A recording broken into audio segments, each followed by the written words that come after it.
The wheels of the wagon creaked over the dry ground, each turn sounding like a warning in the silence of the plains. Anna Keller sat pressed against the rough wood of the bench, her fingers clutching the fabric of her shawl, as if that thin piece of cloth could shield her from the unease growing inside her. She had once dreamed of this journey, when the world beyond her family's farm had been no more than a story told by her father. Now the horizon stretched endlessly, both beautiful and cruel, and the air seemed heavy with unseen dangers.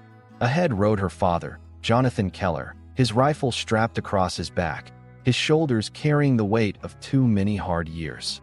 He had promised his children a new beginning, a life free from hunger and fear. Beside him, Anna's older brother David, only 19, sat upright in the saddle with the stiff posture of a man determined to appear stronger than he truly was.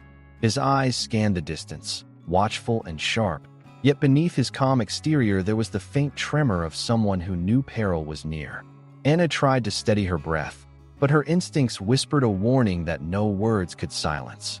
The stillness was broken by a single crack-a gunshot. It tore through the morning air like lightning, sending the caravan into chaos. Horses screamed, wheels jolted, and people shouted in terror. Then came the war cries, piercing and unrelenting, carried on the wind like the roar of some ancient beast. From the ridge ahead, riders appeared, swift and silent, their painted faces catching the sun, their weapons raised. Arrows whistled, slamming into the wagons and into flesh. Jonathan shouted for his son, his voice harsh and commanding. David raised his rifle with trembling hands and fired into the oncoming storm. One of the riders fell, but many more surged forward, relentless as a tide. Anna's heart thundered in her chest. The world spun into madness. Before she could make sense of it, rough hands seized her, dragging her from the wagon. She fought, clawing and screaming, her voice breaking against the roar of hooves and cries. The ground rose to meet her with a jolt that stole her breath, and the last image burned into her mind was her father's figure rifle in hand, shouting her name as the world fell into darkness. When consciousness returned, it did so slowly, cruelly. Her wrists were bound, the rope biting into her skin with each movement. She was slung across a saddle like cargo, her stomach lurching with the rhythm of the horse beneath her. Shadows moved all around warriors riding with quiet purpose, their faces unreadable in the flicker of torchlight. The night air was sharp with the scent of smoke and sweat. Anna dared to lift her head, her vision swimming. Among the captives she saw other pale faces, women with wide eyes full of terror, and even a boy who could not have been more than 10, clinging desperately to the saddle before him. A warrior adjusted his grip on her, and for the first time she caught sight of his face. He was young, his features sharp, his gaze piercing yet strange, as if holding back something he could not show. "You are awake," he said quietly, his accent thick but his words clear. Anna swallowed hard, unsure if she should answer, but fear gave her courage. "Where are you taking us?" The warrior did not reply. His eyes lingered on her only for a moment before turning forward again. The silence between them felt heavier than the ropes that bound her. Hours blurred together until finally the line of riders slowed. Fires burned in the darkness ahead, their smoke curling into the sky. Figures moved like shadows among the lodges, their whispers rising and falling in a rhythm she could not understand. The captives were dragged from their horses, some stumbling, others falling outright. Anna's legs nearly gave beneath her, but a hand caught her shoulder, holding her upright. Then he appeared, a man taller than the rest, his presence commanding enough to silence those around him without a word. His hair was streaked with gray, his dark eyes sharp and unyielding. The other warriors bowed their heads slightly as he stepped forward. He was their leader, their chief. His gaze swept over the captives until it paused on Anna. He studied her with a look that felt both dangerous and measured, as though he was weighing more than just her life. "Why have you brought them?" His voice was low but carried authority. "For trade.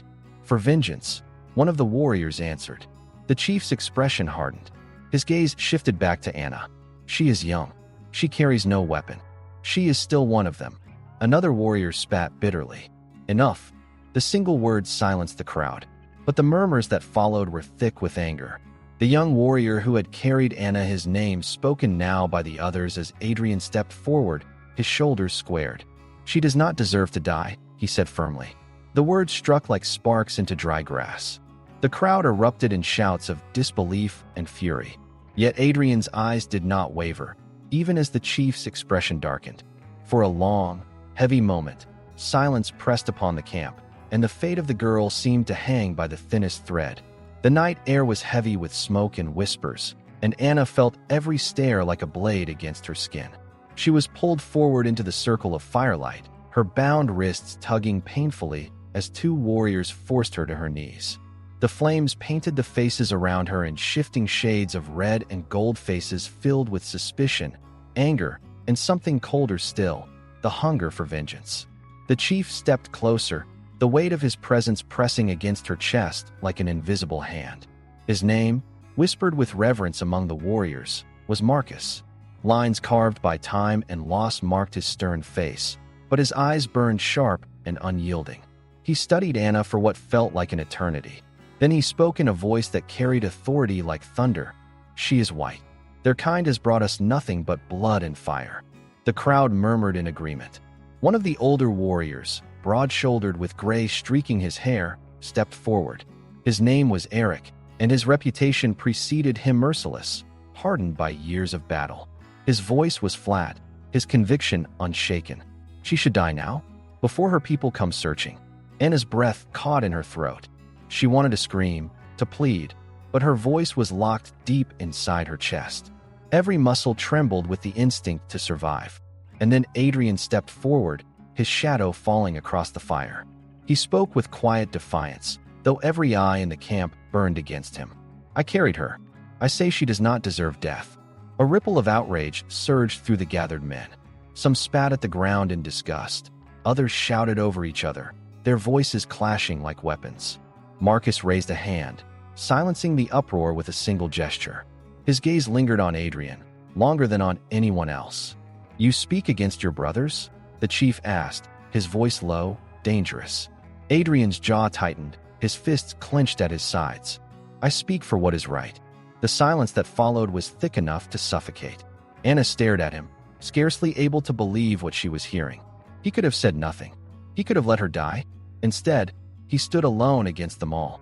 Finally, Marcus's voice cut through the night. "She will live." The decision fell like a stone into water, sending shockwaves through the camp. Voices rose in protest, furious and disbelieving. Eric snarled openly, "If she lives, they will come. They will bring war to our lodges, and her blood will cost us more lives than her death ever would." But Marcus did not waver. His hand rose again, and with a single glare, the arguments dissolved into bitter silence. "I have spoken," he said, and his words were final. Anna was pulled roughly to her feet, dragged away from the circle of fire, and shoved near a small lodge. The ropes bit deeper into her wrists as she sank against the wooden frame, her chest heaving with shallow breaths. She was alive, yes, but she felt no relief. She knew her survival had come at a cost. Later, when the camp had quieted and the voices of the warriors dimmed into the rhythm of drums and the crackle of fire, Adrian came to her. He crouched by the fire, his dark eyes reflecting the flames. For a long moment, he said nothing, and Anna dared not break the silence. Then finally he spoke. "You should sleep." She stared at him, weary and confused. "Why did you defend me?" Her voice was hoarse, raw from the dust and fear. He did not answer at first. His gaze dropped to the dirt, his fingers tracing a line across the earth as though searching for words. At last he said, "Because I have seen too much blood, too much that cannot be undone." Anna searched his face, looking for some sign of deception, but found none. His eyes carried something she could not name: pain, perhaps, or the weight of choices made long before she had ever crossed his path. Silence settled between them, broken only by the crackle of the flames. Then Adrian rose, his figure tall and solemn in the firelight. "Do not try to escape," he said, his voice firm but not cruel. "If you run tonight, they will find you, and I will not be able to stop them." With that, he turned and walked into the shadows, leaving Anna with her thoughts. She stared at the fire, its light flickering over her pale hands bound tightly in rope. She wanted to scream, to demand answers, to beg for freedom, but exhaustion weighed too heavily on her, dragging her into a restless sleep. When the dawn came, it brought not peace but a storm of unrest. The village stirred with unease, warriors gathering in tight circles, their voices rising in argument. Anna could not understand their words, but she could feel the anger in their tones. Eyes followed her every move, some filled with disdain, others with something darker, hatred born from scars she did not know. Adrian stood once more before Marcus, this time with all the warriors encircling them. The firelight from the night before seemed pale compared to the storm of judgment around him. Marcus's gaze was heavy, his disappointment sharper than any blade. "She is gone," he said at last, his words striking like thunder. Gasps rippled through the warriors. Eric stepped forward, his mouth curling into a sneer. "Your son freed her," he accused, his voice sharp with certainty. Anna's heart stopped. The world around her blurred, every sound sharpening, every breath loud in her ears. She had not yet realized it, but her life, and Adrian's, had just become entwined in a fate neither of them could escape. The morning wind carried with it the smell of rain, sharp and unsettling, as if the world itself braced for conflict. Anna's body ached from the rough night, but her heart pounded harder than her tired limbs could bear. She had taken her chance when the warriors were distracted, slipping into the shadows of the forest at the edge of the camp. Her wrists still burned from the ropes she had managed to loosen on jagged stone, but freedom or the illusion of it drove her forward. Branches whipped against her face as she stumbled through the undergrowth. The ground was damp, the earth soft beneath her boots, and every sound seemed to echo her presence. The snap of a twig, the rustle of leaves. Fear gnawed at her from within. She did not know where she was running, only that she had to keep moving. By the time she reached the riverbank, her chest burned with every breath. She dropped to her knees, fumbling desperately at the last knots binding her wrists. The water glistened dark and swift, swollen from the coming storm. If she could cross, perhaps she could lose them. But her hands trembled, and the ropes held fast against her raw skin. Then a shadow fell across her. She spun, her heart leaping into her throat. Adrian stood there, silent as the trees, his gaze fixed on her. He hadn't drawn his weapon. He didn't move to seize her. He simply watched her, his expression unreadable.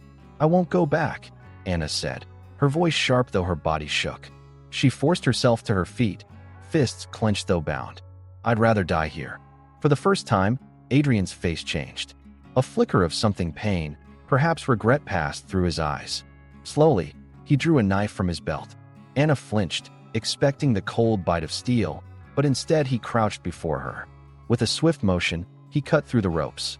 Anna stared, stunned, rubbing her bruised wrists. Why? Why are you doing this?" "You will not survive alone," Adrian said simply. He gestured to the darkening sky.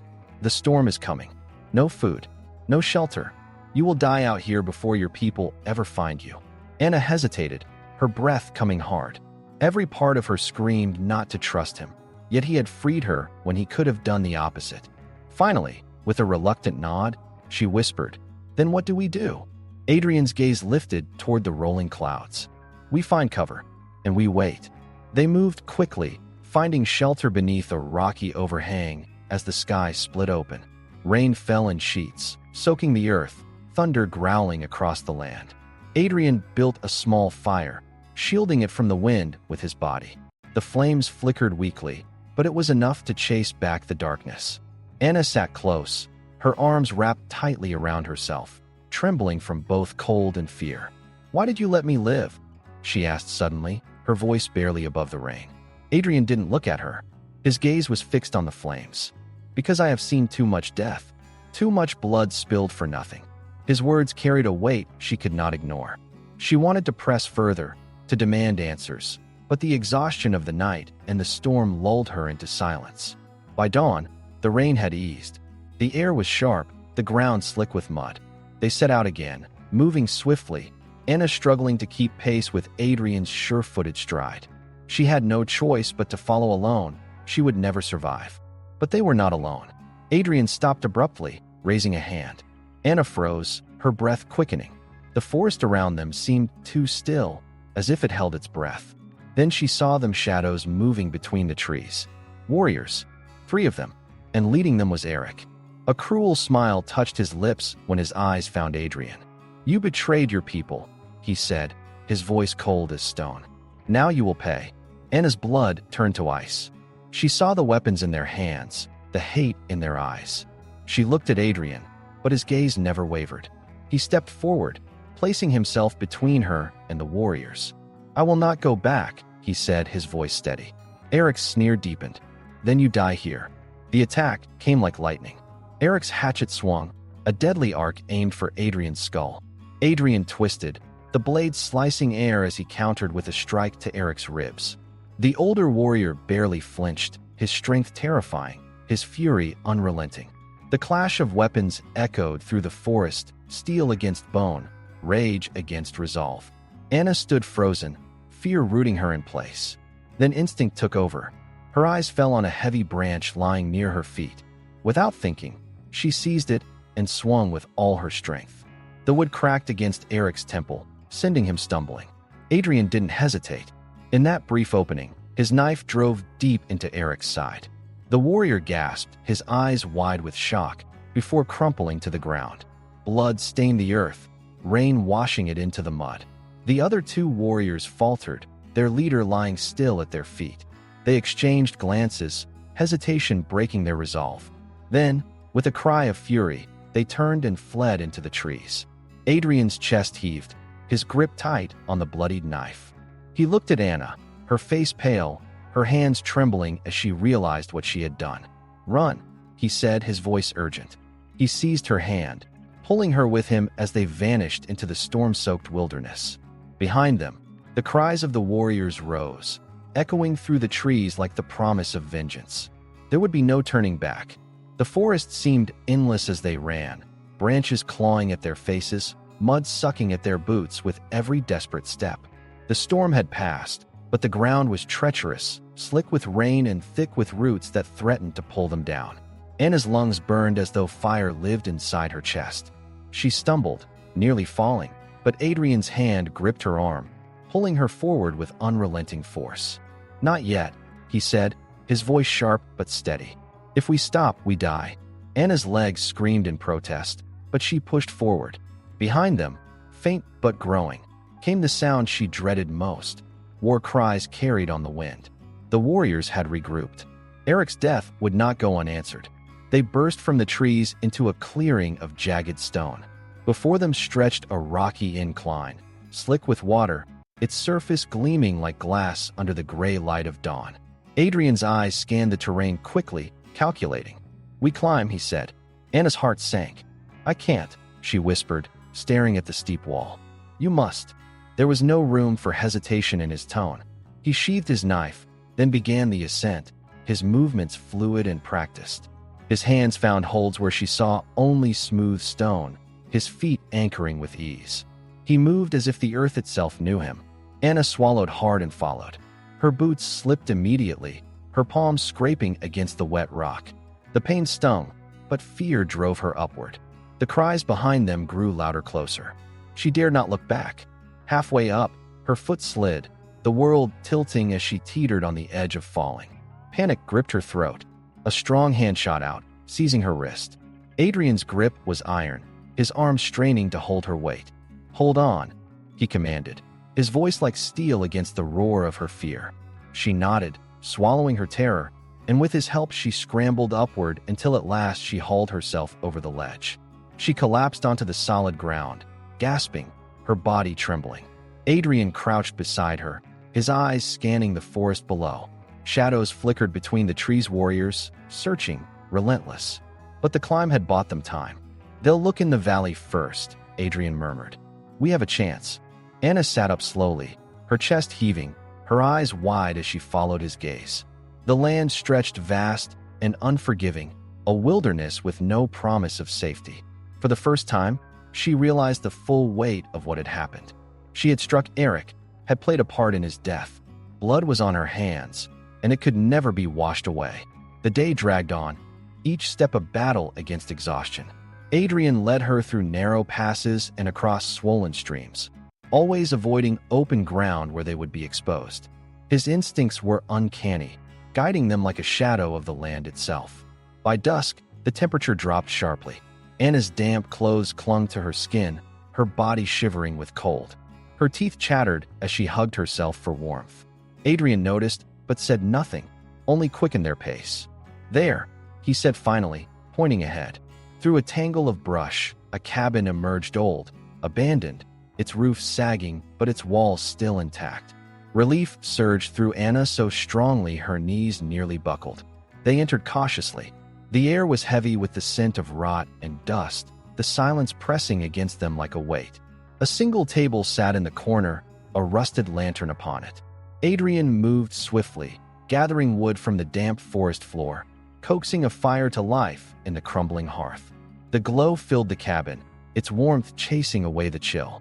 Anna sank near the fire, exhaustion dragging her down.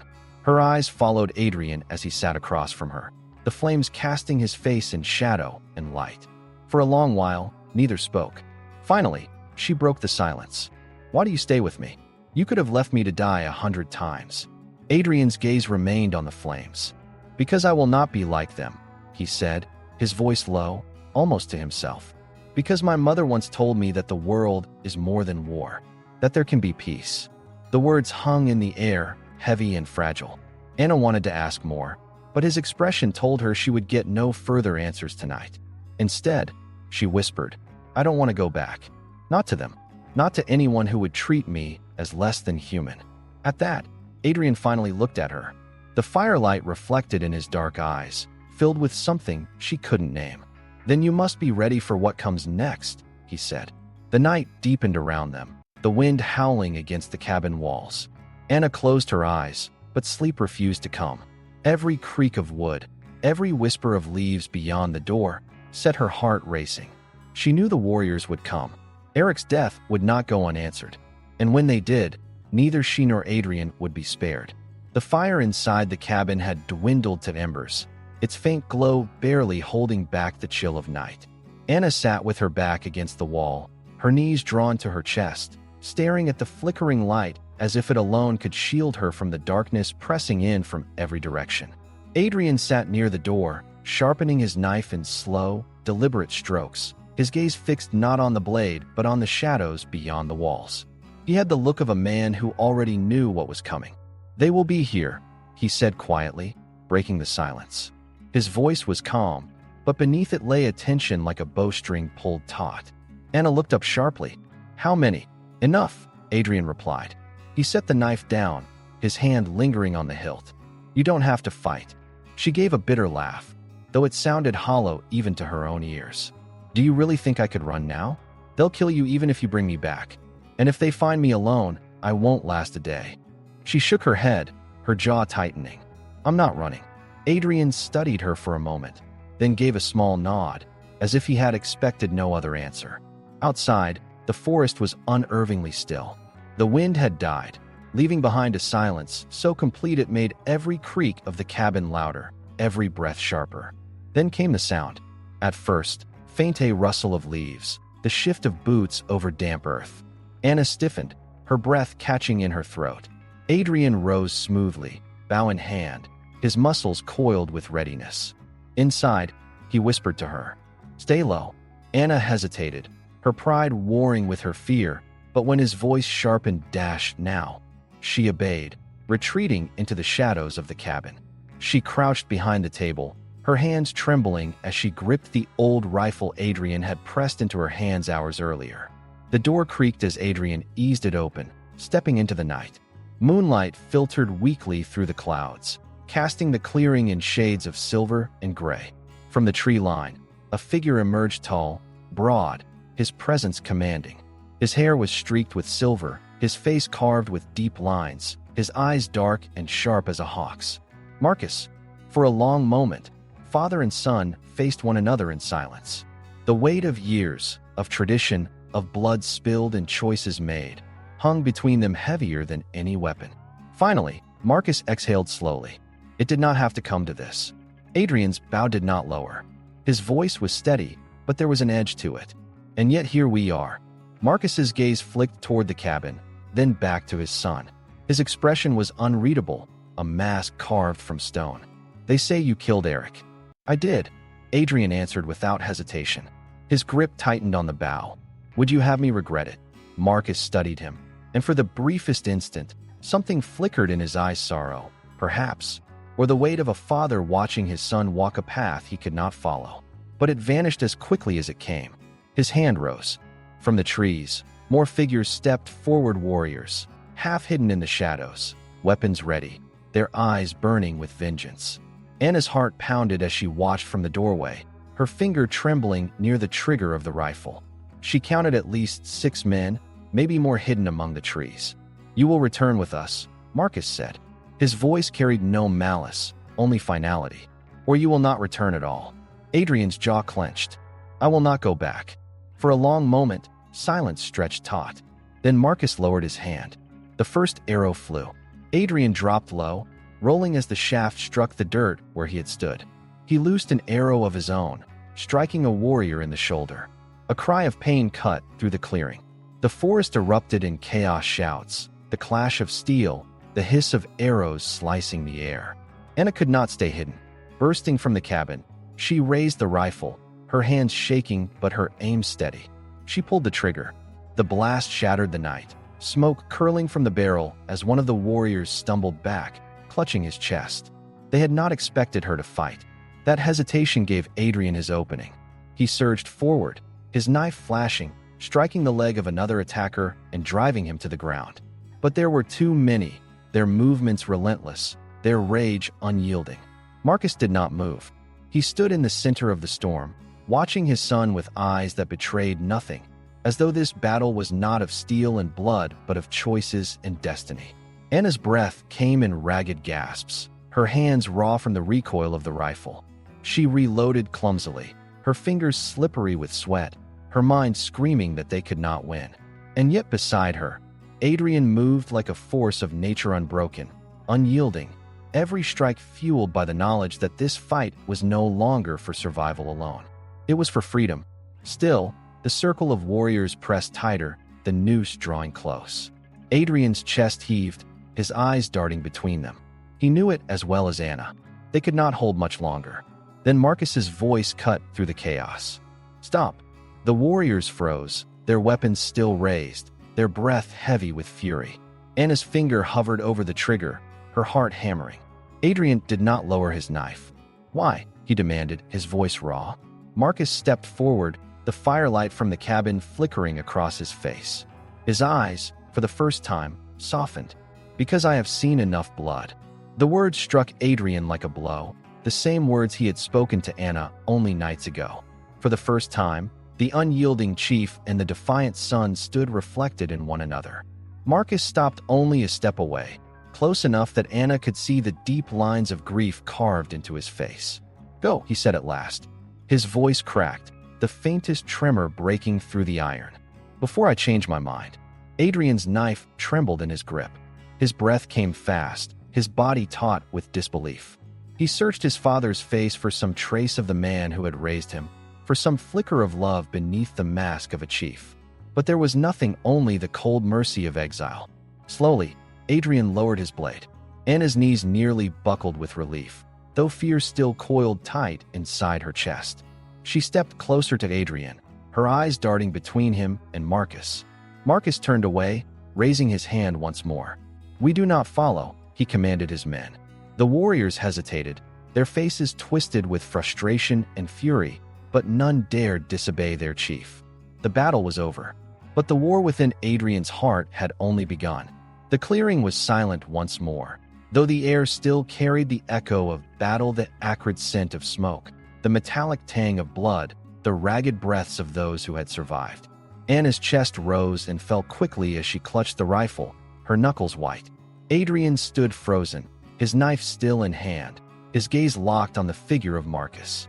For one long moment, time itself seemed to hold its breath. The chief had turned his back. His warriors stood scattered around him, uncertain, their eyes shifting between fury and obedience. Marcus's voice had been clear: "We do not follow." Yet the tension in their bodies told another story. They wanted revenge. They wanted blood. Only his command restrained them. Adrian finally moved. His hand lowered the knife, but his body trembled as if the weight of years pressed upon him all at once. He did not look back at the men who had once been his brothers. Instead, He reached for Anna's hand. "We go now," he said quietly, though the steel in his tone left no room for hesitation. Anna's throat tightened as she nodded. Together, they stepped toward the forest's edge. Each step away from the cabin felt like crossing an invisible line, a boundary between the life they had known and the uncertain path ahead. No one tried to stop them. Still, Anna felt eyes burning into her back, searing like hot coals, promising that though Marcus had spoken, this exile would not be forgotten. When they reached the cover of the trees, Anna dared to glance back. Marcus stood where they had left him, unmoving, a figure carved of stone. His face betrayed nothing, yet in his stillness there lingered something she could not name. Was it sorrow? Regret? Or was it merely the silence of a man who had chosen tradition over his son? The forest swallowed them whole. They walked for hours without speaking, their footsteps muffled by damp leaves, the chill of dawn clinging to their skin. Anna's body screamed for rest, but she forced herself onward. The silence between them was heavy, filled with the words neither dared speak. Only when the horizon began to glow with streaks of gold did Adrian finally stop. "We need shelter," he said, his voice low. "The sun will expose us." Anna sank onto a fallen log, her limbs trembling. "Where do we go now?" Her voice cracked, the exhaustion breaking through the steel she had tried to maintain. "There's nothing. No home. No safety." Adrian crouched before her, his dark eyes steady. "West," he answered simply. "West." She let out a hollow laugh. "Do you even know what's out there?" "No," Adrian admitted. "But it is away. Away from them. Away from the blood." He hesitated, his jaw tightening. "It is the only direction left." Anna studied him in the morning light. For the first time, she noticed the deep lines of fatigue etched into his face, the shadows beneath his eyes, the faint tremor in his hands. He had lost everything: his home, his family, his place among his people. Yet he stood, unbroken, choosing the uncertainty of exile over the safety of surrender. Her chest tightened with something unfamiliar, something that went beyond gratitude, beyond fear. She realized then that whatever awaited them, they would face it together. Days passed, each one blurring into the next. They crossed rivers swollen with rain, climbed ridges slick with moss, and passed through valleys where the wind howled like a living thing. Food was scarce, sleep even scarcer, but they endured. Adrian hunted with skill born of years on the land, sharing what little they found.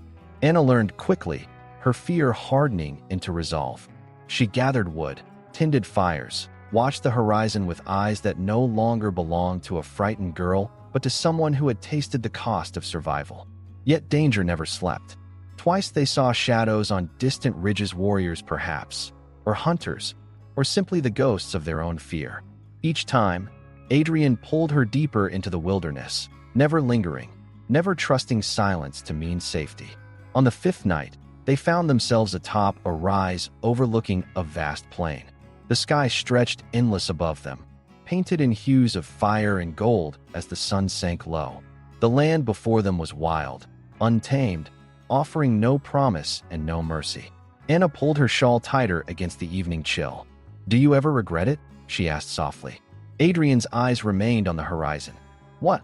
Leaving them? Choosing me?" For a long time, he did not answer. Then, finally, he said, "Every choice has a price. But regret?" He shook his head slowly. "No, I would not walk back into that camp, not even if it spared me exile.